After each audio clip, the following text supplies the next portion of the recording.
Morning, guys. Hope you guys are doing fine. I go by the name of Ari. Currently, niko Gulf. To be specific, KSA. KSA. Oopsie, my bad. So, first of all, I'm not here to address. I'm only here to put out my POV based on GBV issues. A lot is happening and a lot has happened, but most of us, or many of us, don't want to see it. We are here covering messes with, or let's call them bad things with flowers, which is wrong. I will speak for me. That's why in the beginning I've said I'm not addressing anyone. And as I'm speaking for me, there are some people who are just like me, or they've gone through what I've gone through before in the past few years before I landed here. So, GBV is happening to anyone. May you be old, may you be young, it does not matter. May you be a man, may you be a woman. Haichagui. Now, the truth is that not by any chance will the person bow down and ask God, Mungu, just befell that karma on me. Nikuwe na chapo daily, get mistreated or get insulted, no one. Hakuna mtu ako in the right mind. Hata mwenda wazimu haizi piga magoti ambie Mungu, just befall that karma on me, because that thing hurts. That thing torments. That thing is bad. Let's call it, yeah, it is bad. But most of us, most victims who are going through that are not in a position to talk, since they are in fear of, if I speak, what will people say? If I walk out, what will the community think of me? If I just get out of it and expose myself to the world, how will the world embrace it? So you find most people that are going through that, may it be a man, may it be a woman, anaona njia mzuri ya kufanya kana solve, it's by keeping quiet, which by keeping quiet is not solving the problem. Umenyamaza, then you're killing yourself inwardly, pole pole, you never know. And the person doing that to you is outside fair. Anajipiga kifua, kwangu mimi ndo nasemanga. Yeah, ni anasema, since anakupiga and you can't talk. One thing you are in fear, uongea kuja kupige, pale amebakisha. And you never know. Most of us, we are living with ako kaishu kadogo, like ati ukiweza gongwa in any minute, you just die, you rest. And the person will walk freely, uko tu akisemanga, I'm okay, comfortably, mentally ako sawa.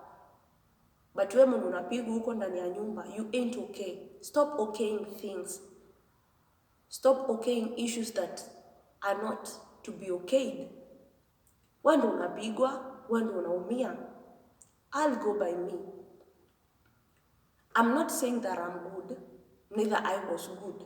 I had my flaws, I had my issues, and that's why maybe it led to me being beaten. But by the time before I came to say I'm putting it to a no, it had already costed me a lot or much more enough than if ningesema no mara ya kwanza venye nilipigwa, haingefikia hapo. And to my surprise, the person who mwenye ananipiga, ako tu sawa, ako fiti, maisha yake inaendelea. What about you, the one who is going through it, who is going through the beating day in day out? You are the one who is suffering, but hautaki kuongea juu unaogopa the talks of the community. What will your friends say? What will your family say, if at all they have a name to save? Forget about the community, forget about the name that they have to save. Save yourself. For if you don't, no one will come and tell you it is time to walk out. And it happens like this. Mimi ndo nimepigwa, I can't go out there tell my friend, or I can go and tell my friend. Sijui perception ya yeye ataichukulia aje, but mimi nimeongea naye nikidhania she or he is my best friend. Lakini yeye anauliza, huyu dem atatoka hapa saa ngapi? Ama huyu jamaa atatoka hapa saa ngapi? Niende nikaambia rafiki yangu. Huyo ni rafiki yako, remember, wewe umemwambia kama rafiki. Yeye asemi kitu. Nakwambia it's okay, you are going to be fine. But kwa roho anajua mimi nataka tu dem atoke hapa, niende nikatafute mtu wa kuambia. Mind you, yako na rafiki, ataenda ambia rafiki yake. So in the cycle of wewe uliongea na mtu mmoja, in the midst of 24 hours, or let's call it 12 hours, 50 people, 60 people, 100 people already know udem anapigangwa, na haezi enda mahali, haezi fanya kitu, haezi toka. Si ati huwezi toka, ndio unaweza toka, but unashindwa, where will I go? If I go back to my mama's place, definitely some things will rise. If I go to the streets, people are there, they will talk. If I go back now to maybe the people that you're trying to find help from, au ndo wanakupush away. So you find yourself, you are in that circle or in a dark room, all alone. Just you alone with your wounds, with your pain, with whatever thing you're handling, my friend. And you find yourself in this situation whereby it is just you, and you want nothing to do with the people outside. You just want this circle. By the time you notice time has gone, you're already depressed. I'm speaking with my own experience. By the time all this was happening, I could meet with people, they tell me, oh, yo, just walk out. And I'm wondering, if I walk out, you will talk. Just get this person out of your life, maybe sue him, or do this. They'll give you a lot of things you could do. But they ain't helping you, they're just telling you. So they will wait for you to take the action. So and you're there thinking, maybe I should do it. Maybe I should walk out. But you're still holding yourself with what will the people say. Remember, people will talk. Right now, if you walk out, people will talk. If you stay, they will still talk. If probably you die, they will talk. People are meant to talk. Whether in a good way or in a bad way, people are there to talk. So for me, it took me years before I say, this is enough, I can't handle this anymore. And by the time this dude is beating me or hitting me, he's there telling me to my face, you know what? I will destroy you. I'll destroy your face so badly that no man will want to look at you twice. And I'm like, they're just sitting. One thing I don't know how to run. I can't say I've ever, he hits me, if I'm sitting, he will hit me while sitting. I won't even move or say stop hitting me. I'll just let him hit me on the face, do what he wants with me, and yeah. It happened severally until I said, this will kill me. And yeah, I was given options to take, but I took none, since I never wanted a lot of since I was handling a lot. There, I'm beaten, I'm all swollen up, I'm looking. By the time he's beating me, I never looked myself in the mirror. And the only thing that could ring in my head is like, you know what, I'm going to beat you so badly that I'm going to ruin your face, that no man would want to look at you twice. And I'm like, okay. So it is true, he meant it, since I could, like, he could hit me in the morning, I could go to work all swollen up, all in pain. I pass by at pharmacies, buy strongest painkillers, I take, the pain disappears, and then I'm good. Life goes on. I could go to work and people will tell me, yo, you look horrible. And I'm like, so it's true, he meant what he was saying, like he's going to destroy my face. That if a man look at me at once, he would look at me twice. He'll just walk. That no man would even want to be around me since of how I've been looking all messed up. I did nothing. I just sat there. I could cry. At night, he is sleeping, I'm there crying. He won't notice since I'm not even making any sound, since I don't want to wake him up. So I'm there crying. I cry. I cried out. I could ask myself, is this really the life that I want? But in me, I knew I can't walk out. Since I've seen my mom and my dad does it, and my mom never walked out for so many years. For so many years, my mom could get beaten up, and she never packed her things to walk out at my dad's place. She stayed till to death. So unfortunately, my dad died while I was 5. So it's 21 years now since he died, but my mom is still there. I'm grateful. She's all okay. Anyway, it's a story for another day. Then now here I am being beaten at 2021. I'm being beaten. Blue, black. But right now I can speak about it and smile, since I learned that my mom had already made a vow that no matter what, I will never pack up and leave my man, go back to my mom's place. That was her vow. So for me, I was just there saying things will turn out good. I could see it relax. And probably few months things are good. Then I go again and do a mistake. I'll get beaten up. And the same words will be told to me. You know what? He could only beat me here. No another part in my body he could hit. Only the face and the head. By the time I notice, one side of my ear can't hear. Since the smacks, the slaps were so hard, the face itself, like I could feel pain. When it is so cold, I could feel pain. I just want to rush to a chemist, get injected by a doctor, that painkiller, the strongest painkiller. It is expensive. You just go tell the person, the doctor, maybe I need this type of a painkiller, and he or she will tell you it's fine, this is the amount to pay. I pay, I'm working, I will pay. But I did it secretly, since I never wanted him to know about the painkiller, since I don't want to get beaten.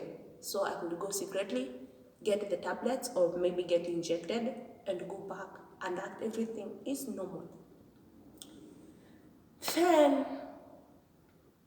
it happened again. To cut the long story short, it has happened to me. Maybe you may wonder why I never spoke then. Or why am I speaking now? And I'm smiling about it. I'm not insane. I'm in my sober mind. Back then, I fell into depression. Nobody knew.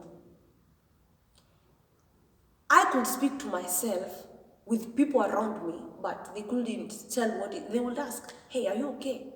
I'll smile and tell them, yeah, I'm okay. But you're talking to yourself, you need help? No, I don't need help. I'm okay. But inside me, I knew I needed help. But I couldn't admit that I want help. That is one thing we fail to. You don't acknowledge you need help. You don't acknowledge you have a problem. You don't see it. You just see yourself as okay. because you're being good at okaying things that are not supposed to being okayed. So you sit there and you tell yourself, yeah, I'm going to be fine, I'm going to be all right. You're suffering in silence. People who are willing to help you, they're there, yes, but you don't see as they want to help you. You just like, it's fine, it's for a while, I'll be okay. I fell into depression, nobody noticed. But they could notice the way I'm like, yo, you've got, aki uko na mashimo huku zinaweza eko hadi maji ijeze kamtungia 10 liters. They are noticing that unakonda, ndio they will see, dem anakonda. And one day I decided to go in a mirror. Naked, I stood there in that mirror and look at myself. And yeah, I noticed this, like I had holes. So I could see the words they could say, like, you know what? Aki umekonda unaweza kwa maji huko utu tushimo tujaze kamtungia 10 liters. And then I'm like, yeah, it is true, nimekonda. But I can do nothing. I don't wanna walk out. I don't wanna yani, it is even hard to explain why I stayed, but yeah, I still stayed. Later on, I don't know what happened. He beat me. After he did it, I told myself, is this really what you want? You're too young. Is this really the life that you want? Just because your mom stayed, you chose to stay. What are you staying for? Literally, nothing. I could answer myself. I'm asking these questions to myself and I'm answering myself. Why am I even staying? I'm there looking at them for nothing. Just trying to save that name. Maybe I'm married. I'm having that nice man in the house. That is what we tell our head. That's what we usually feed our head and our hearts, that this guy is going to change. This woman is going to change. Definitely, he or she will tell you, I will change, yeah. But a monster will always be a monster. Whether covered in white, whether covered in black, purple, blue, red, maroon, any color. A monster will always be a monster. And before you even notice, you've lost a lot. I've lost a lot in terms of medication and whatever treatment, cost and everything.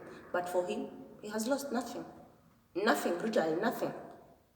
Since I couldn't hit him, he's energetic, he's strong. I can't even slap him, I can't. So for me, I'll get smacked, thrown, hit, done a lot of things, which I intakes inside me. I swallows them. I can't spit them out.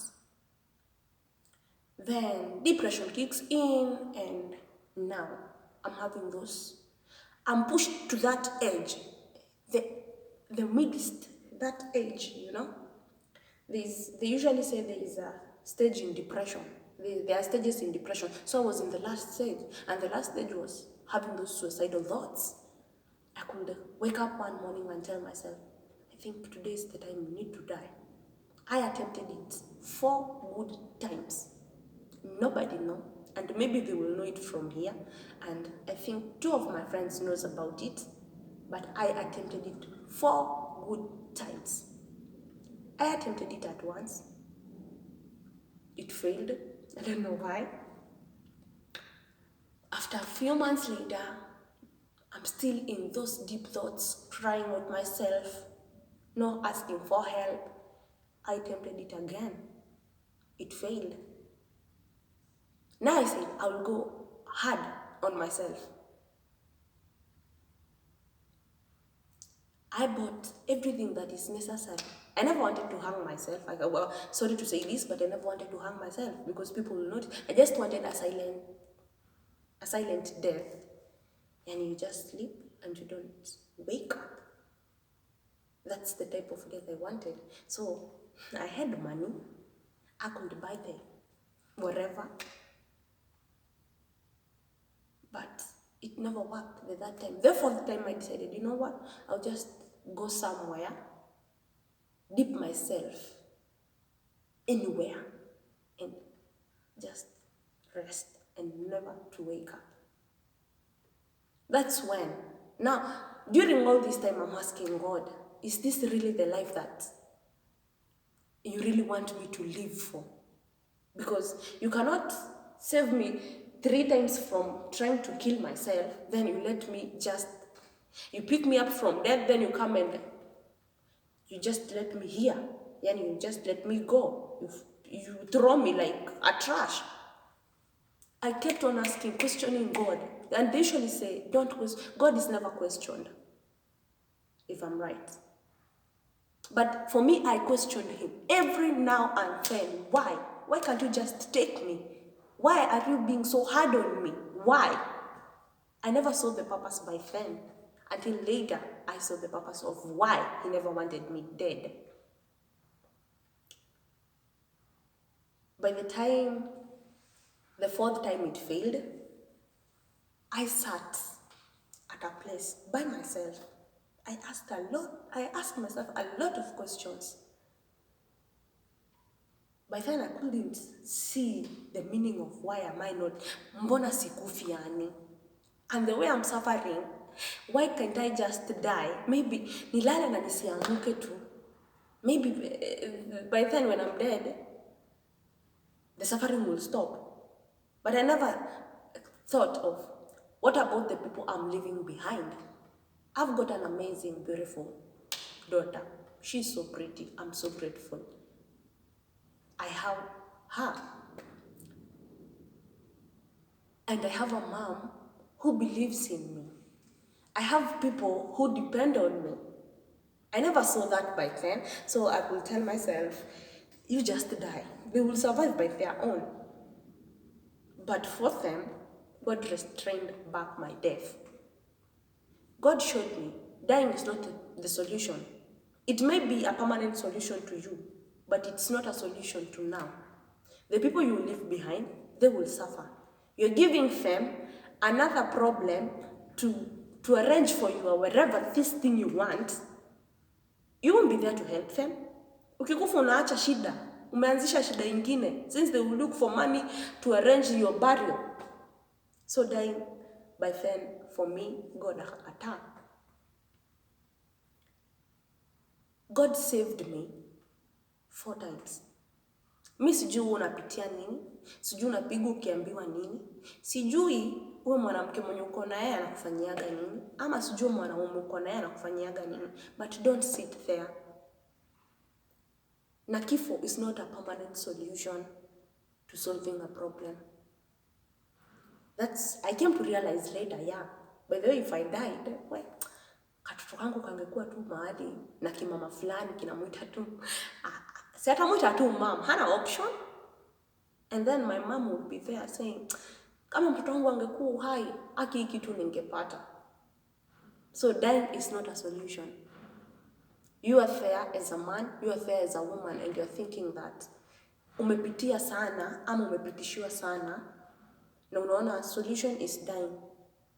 Trust me, you, solution is not dying. Tunaambiangwa crying it out is a halfway to solving a problem. Wewe lia, when mwanaume lia, but mnasemanga mwezi lia and you can never talk to your fellow men.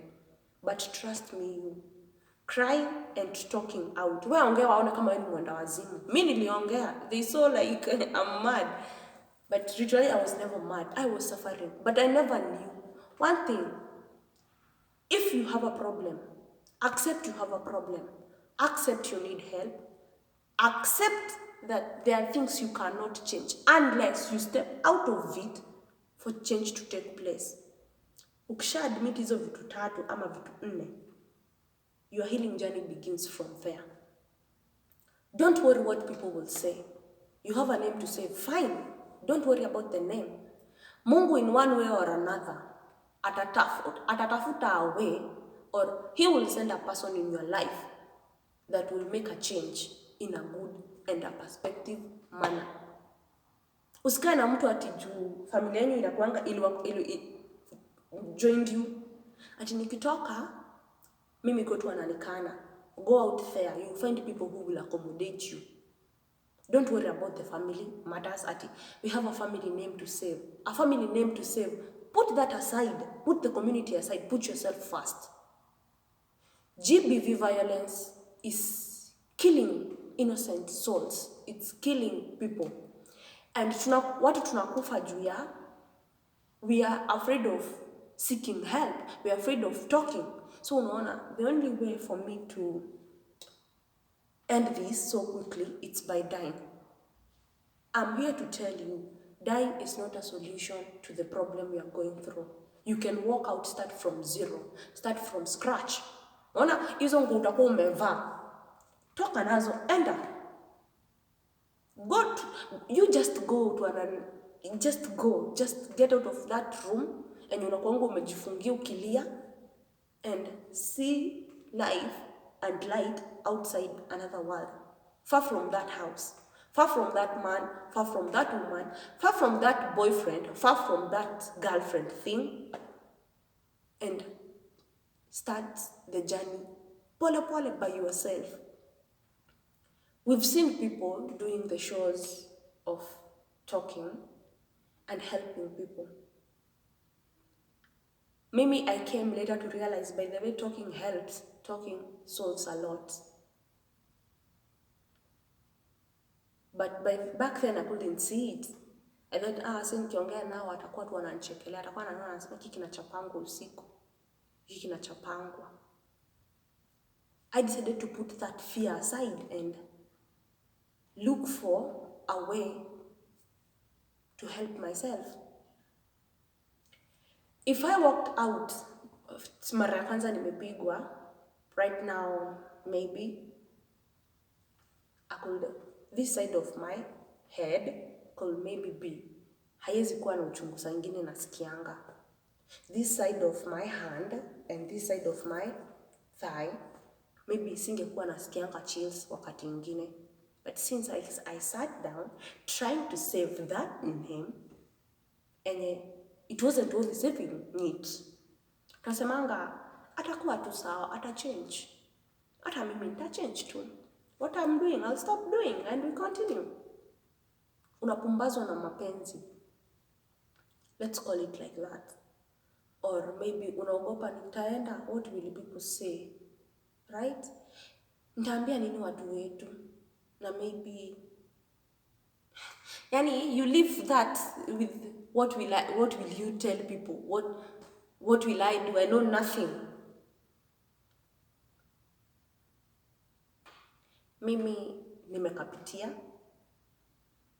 I've walked on those shoes of seeing someone mwenye amepigwa uso, it's swollen, akona black spots, purple spots, inalingana kama ni brown sana, zinakaa ni kama ni purple, black somehow.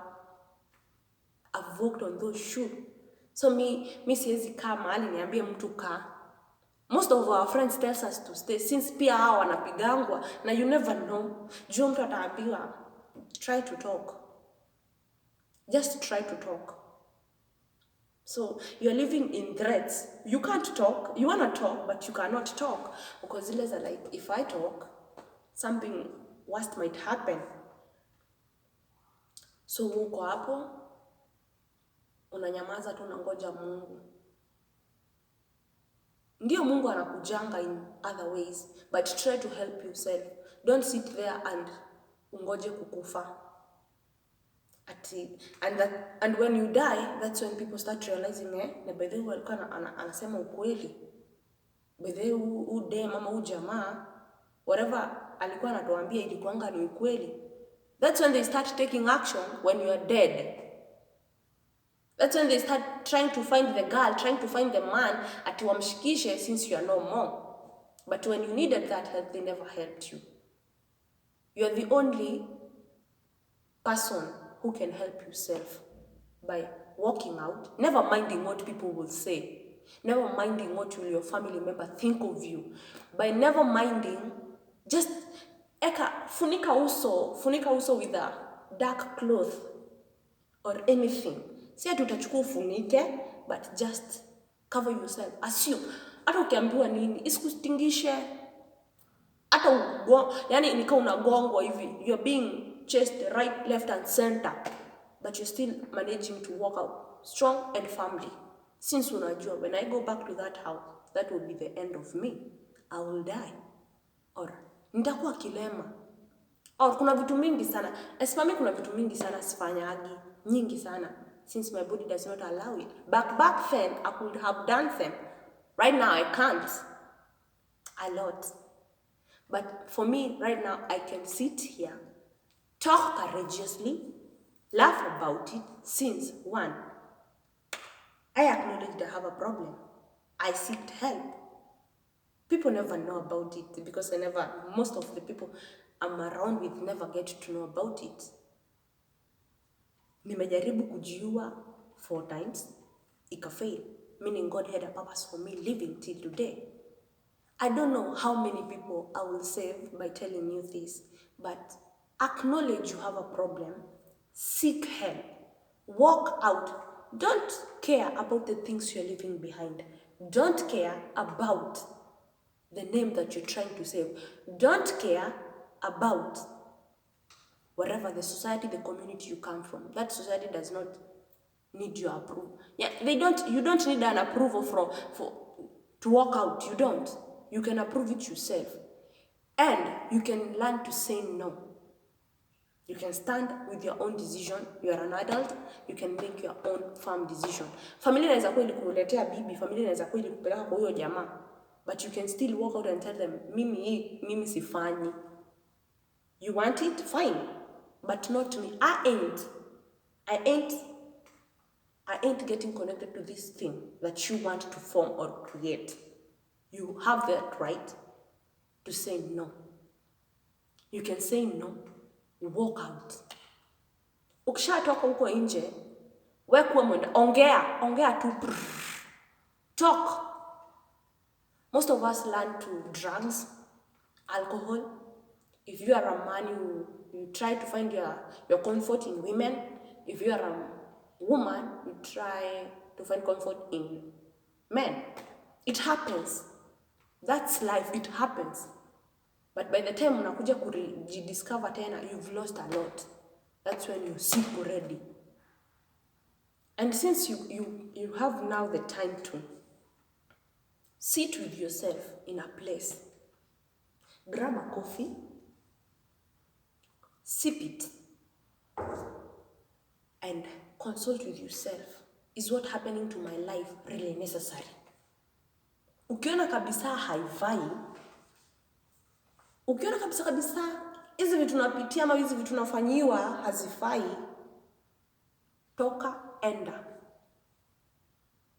It's good to acknowledge the problem, but also it is nice to look for a solution earlier. Mtu asikwambie vumilia. Unajua mwenye anakuambia vumilia anafanyangu nini usiku? Maybe unaomba mimi nilala nikichapwa. Pia yeye alilala akichapwa. Lakini asubuhi ataamuka, apake tint. Mwanamke anapakanga tint. They apply makeup. Very bad. Akona dent lakini huwezi jua akona dent. Ata fake smile. Just to kuonyesha ndoa ni mzuri. Lakini analala akipigwa. But hataki kukuambia toka, hataki usaidike. Learn to know who you are seeking help from. Hiyo pia ni important. Maybe mimi unakuja kuniambia mimi mwenyewe nimelala nikiona sinema, but I'll sit there comfortably, praise my man. Huyo wako mimi sijui wako kasoro ni nini. Na sasa hizo nimelala nikiona sinema, but I'm telling you to stay so that we suffer the same. Whatever thing I'm suffering, you suffer it too. Na wewe ni rafiki yako. Asubuhi anaamka anapaka makeup vibaya sana. Anaenda kazi smiling, lakini ndani ya roho she's crying, she's bleeding. But hataki kutoka. Juu anajaribu kuzuia what will people say. Be that one person who don't care. Don't mind. Ukikufa, who will help you? No one. You will be long gone. Utaacha kama uko na watoto utawaacha, watatafutiwa mama, watatafutiwa baba mwingine. And their life continues. Lakini yako is cut short due to things you could have stopped. People, it is time we start seeing problem as it is.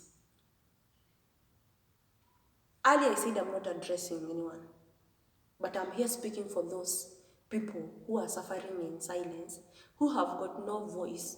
They are in fear of whatever fear they are kept in, or threats they are kept under. To make them feel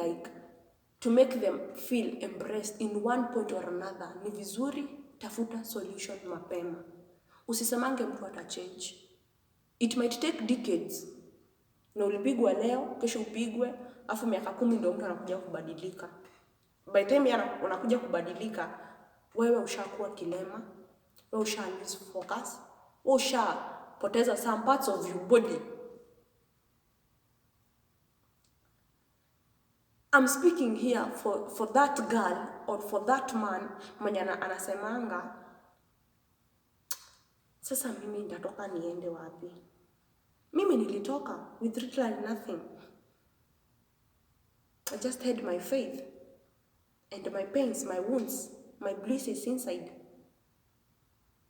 Right now I don't have them, even if I remember, but I cannot see them. I remember, but I cannot see them. Sasa inaweza kaa chini vizuri, I have a normal conversation about it without crying. Back then I wouldn't. Nilikuwa nalia kabisa, nalia vibaya sana. But sai, I can sit, talk and laugh about it. Since I've learned to make peace with my past, I've healed from it. And it happened a year ago. After the first one, it happened, nikatoka, I tried another. That's when you realize, wait, I will die. A person holding you like this and being a girl, na kama una nguvu ka una, then you're being smacked on a wall and you hear the walls, it's as if the roof is trembling. And you tell me that you're going to sleep with that man in the same room for some years, for all the years. Mimi nisema iwezekani. So I did what I had to do and walked out. I started those sessions by myself. I talked. Mimi tungepatana na mtu anisalamie sita respond. Adhani mtu amenassume. But anaona mtu anajiongelesha. That's how bad it was. Najiongelesha, na naongea na nguvu. You might think we are 2 or 3 people, but I'm all alone. Or you find me somewhere so quiet in thoughts. You talk thinking that I'm listening, and you're there coming back to like, this person is not even here. You tap me and I'm like, what? For how long have you been there? Like 5 minutes I've been talking to you and you're saying nothing. So that's how it is. That's how bad it was. But right now, I'm okay. I'm fine. And I can speak about it. I don't know how many people are sitting there or are going through the same. But girl, may you be a girl, may you be a woman, may you be a boy, may you be a man. GBV does not select. Na it is not something mtu anamkanga tu anataka kuimparte. It happens to everyone. Those prominent people are suffering, but they cannot show it since wako na jina kubwa. They just deal with it kiwao. Lakini na wewe mwenye uko hapo hauna kitu, M-Pesa yako inasoma 0.00, utafanya nini? Will you sit there wait to you to die? Jiulize hiyo swali. Uko mahali huko, mahali unapitia hiyo shida unapitia saa hii, where else you can put a note to it, you can put an end to it and start afresh. Don't worry. There's always a permanent solution to every problem. May it be ati unatoka kwa mamilioni unaenda starting from scratch. May you be married for 20 years. Unaacha ndoa. Unaacha ndoa hiyo yenye umeweka, umekuwa ndani yake for 30 years, 40 years, you walk and you go rent a place, another place, you begin a life from zero. And by the time you notice, usha stand firm on your feet again, and you can help out yourself. Si tunaonanga tu watu. Yeah, we just see people. But these people you see with big cars, big names, wako na makazi, they go vacations to wherever, any place they want. These people are suffering. Ndani ya nyumba unaweza pata msee, they are married, yes, but they are sleeping on different rooms. They are only there together due to wako na mtoto ama wako na watoto. They only get to sit together, have a meal, but they never talk to one another. But they're trying to show the community, we are like this. We are together. We've never separated. But believe me, a weekend, a month end, a year end, without them communicating yet, they're living under one roof. Wanatoka wanaenda kazi, jioni wanapatana kwa hiyo nyumba. Yeye anaingia kwa room yake, huyu anaingia kwa room yake, and life goes on. Why? They ain't ready to accept the fact that this thing is not working for us. Let's walk. You go your way, I go my way. We raise this kid, or we raise these kids together like that. We co-parent. Hawataki hivyo, since they've got a name to save. You will die trying to save that name you're trying to save. I know a lot will ask why I'm doing this right now. Mimi sitakulazimisha unisikize, but GBV, it can happen to anyone. Inaweza kuwa ni sister yako, inaweza kuwa ni kaka yako, inaweza kuwa ni mama yako, inaweza kuwa ni baba yako, inaweza kuwa ni rafiki yako, anapitia hizo shida. So don't ask why I'm doing it like this. I want to tell those people, those girls, those boys, those men, those women that wanasemanga mimi nikitoka sijui kitu kingine. Toka hapo, usingoje kukufa. Dying is not a solution. Toka huko nje. Look for possible means to keep yourself busy. Sawa? Acknowledge you have problem. Seek help. Talk. Watch out wanangu wewe mwenda wazimu. You talk. Talk. In one way or another, someone from somewhere might come and will help you. Utasimama tena. Na utakaanga mahali unasema, kama si fulani, mimi sasa ningekuwa kwa kaburi. Kama si kutoka, maybe singekuwa na Mungu. Kama si kutoka, maybe sijui hata mahali ningekuwa. It is time we start seeing things as they are. Usikae hapo unyamazie. Usikae hapo useme things will fall in place. Things are not falling in place. Instead, they are going east and west.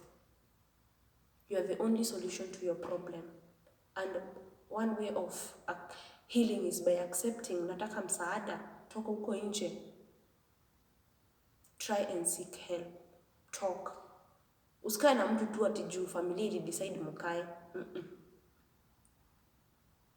Na don't go in someone's life knowing too well, mimi na huyu mtu hatuendani, tutatesana tu. It ain't a must. Mimi nasemanga, there is always a solution to all the problem. Ikuwe ni kadogo, ikuwe ni kubwa, kuna solution. It's just that sisi, we don't accept tuko na hiyo shida and we need help. So we just sit back and hold. Until it hits you, ama it hits a person in your family, that's when you know, by the way, we should seek help. So guys, it is nice to see things as they are. And I want to acknowledge few peoples, or few guys out there. There is this show,